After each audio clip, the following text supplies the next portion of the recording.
الحمد لله رب العالمين، الصلاة والسلام على سيد الأنبياء والمرسلين وعلى آله الطيبين الطاهرين وأوليائه الكاملين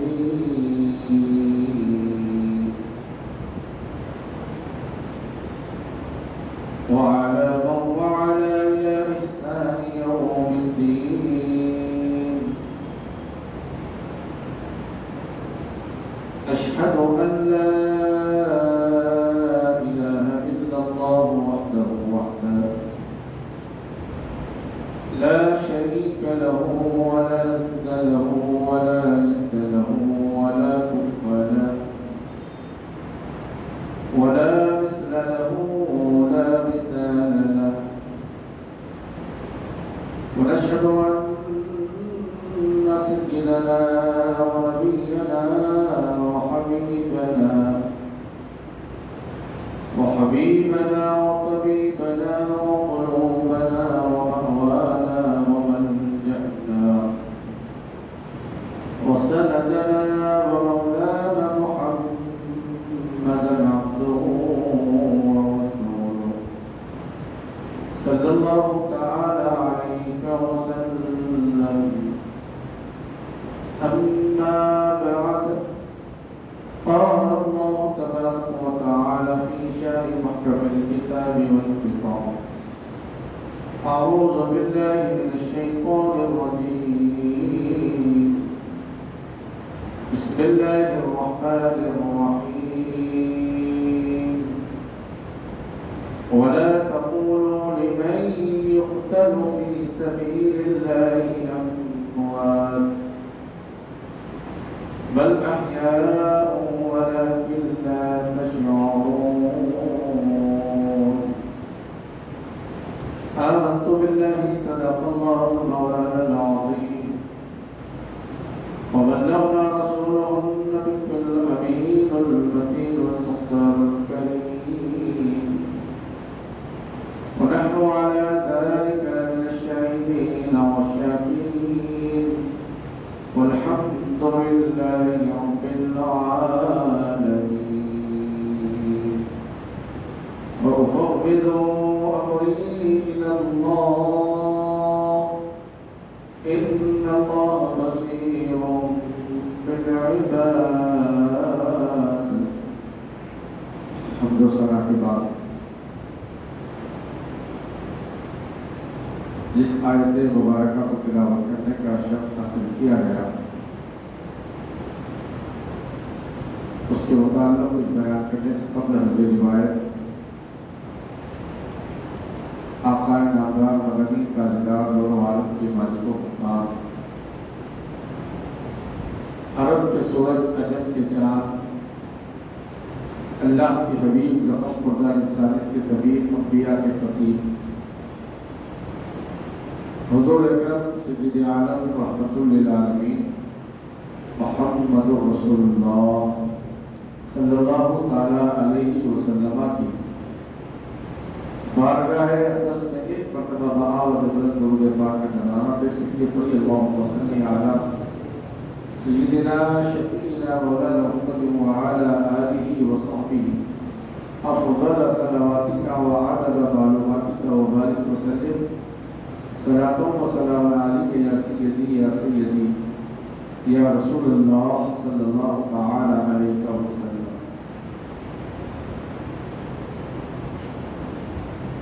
حضرات گرامی،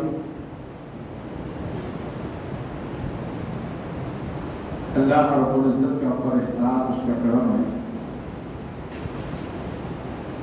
تو اس پاک پروردگار عالم نے ہم سب کو